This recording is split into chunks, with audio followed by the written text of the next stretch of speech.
In the last episode, Joshua received his commission from God. The spies entered Jericho and found refuge with Rahab, who confessed that the Lord is God. Israel crossed the Jordan on dry ground. They renewed the covenant at Gilgal, and the walls of Jericho fell at a shout. But in the ashes of that victory, something has gone wrong.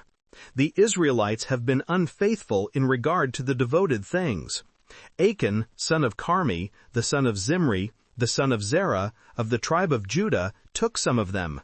So the Lord's anger burns against Israel. Joshua does not know this yet.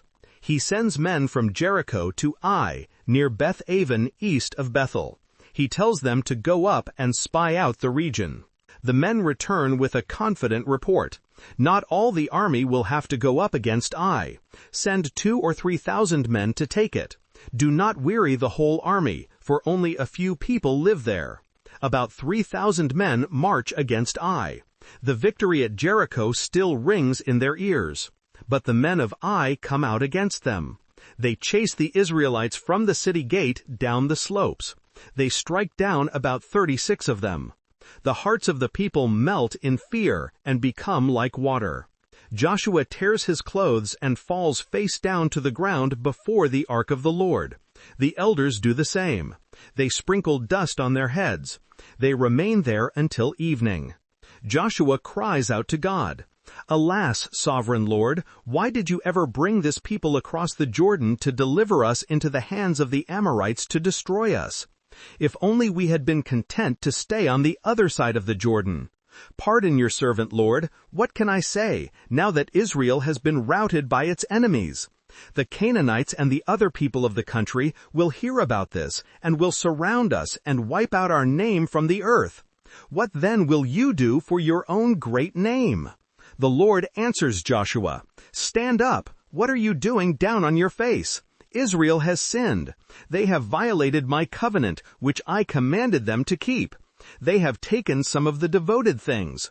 They have stolen. They have lied. They have put them with their own possessions. That is why the Israelites cannot stand against their enemies. They turn their backs and run because they have been made liable to destruction.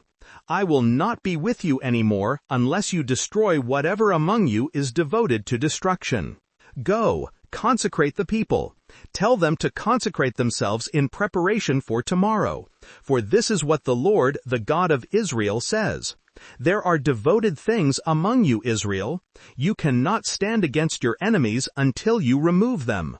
In the morning, present yourselves tribe by tribe. The tribe the Lord chooses shall come forward clan by clan. The clan the Lord chooses shall come forward family by family.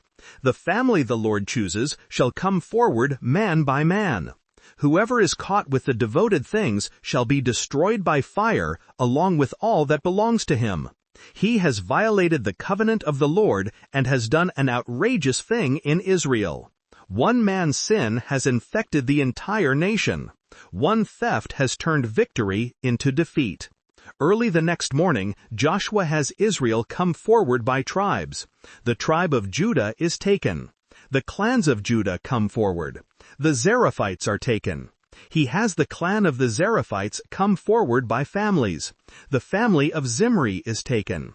He has that family come forward man by man. Achan son of Carmi is taken. Joshua speaks to Achan, "My son, give glory to the Lord, the God of Israel, and honor him. Tell me what you have done. Do not hide it from me."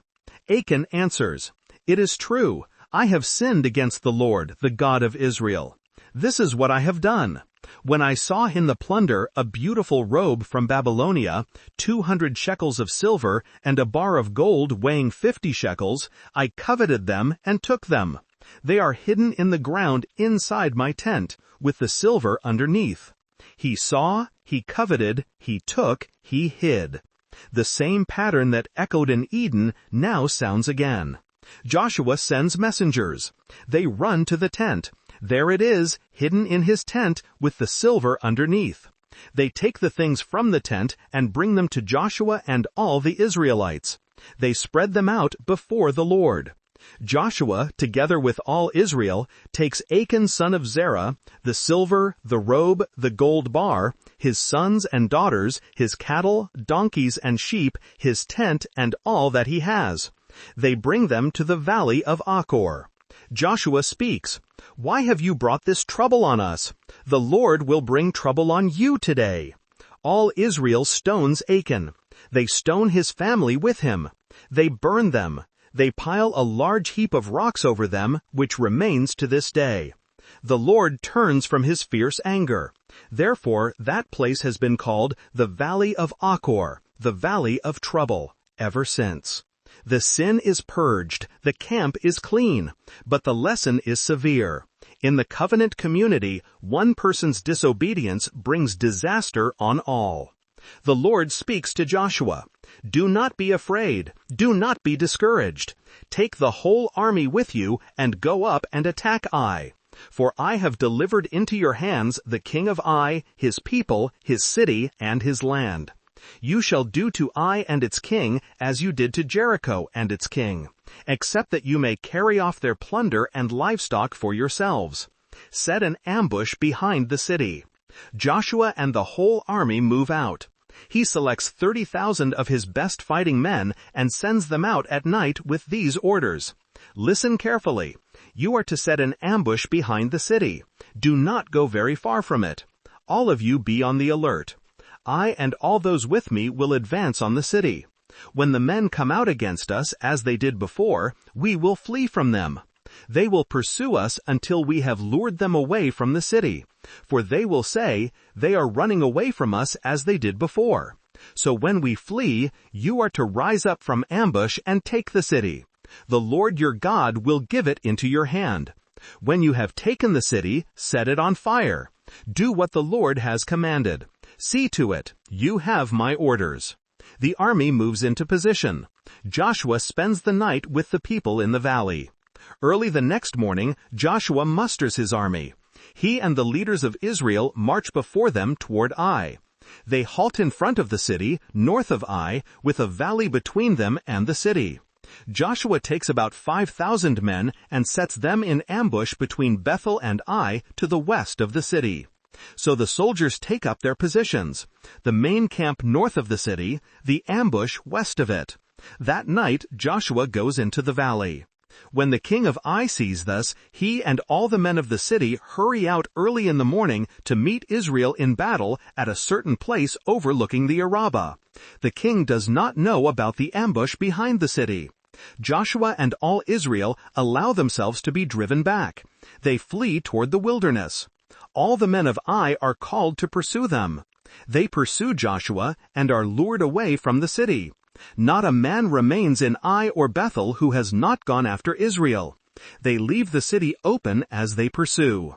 The Lord speaks to Joshua, "Hold out toward Ai the javelin that is in your hand, for into your hand I will deliver the city." Joshua holds out his javelin toward Ai. As soon as he does, the men in ambush rise quickly from their position. They rush forward, enter the city, and capture it. They quickly set it on fire. The men of Ai look back and see smoke rising from the city. They have no chance to escape in any direction. The Israelites who had been fleeing turn back against them. The men of Ai are caught in the middle. Israel cuts them down, leaving neither survivors nor fugitives. They capture the king of Ai alive and bring him to Joshua. When Israel has finished killing all the men of Ai in the fields and the wilderness, they return to Ai and put it to the sword. 12,000 men and women fell that day, all the people of Ai. Joshua does not draw back the hand that holds out his javelin until he has destroyed all who live in Ai.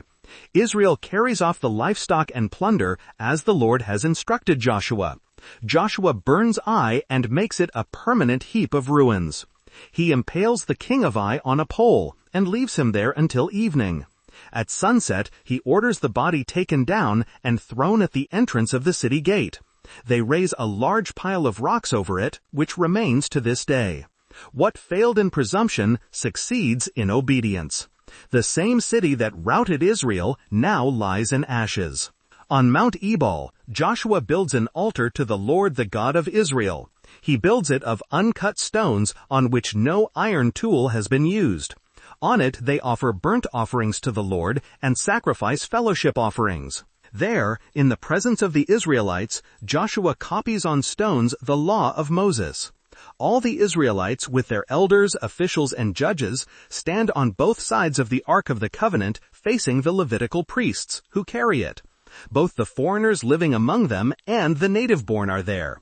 Half of the people stand in front of Mount Gerizim, and half in front of Mount Ebal, as Moses the servant of the Lord has commanded for the blessing of the people of Israel. Joshua reads all the words of the law, the blessings and the curses, just as it is written in the book of the law. There is not a word of all that Moses commanded that Joshua does not read to the whole assembly of Israel, including the women, children, and the foreigners who live among them. The command Moses gave on the plains of Moab is now fulfilled. The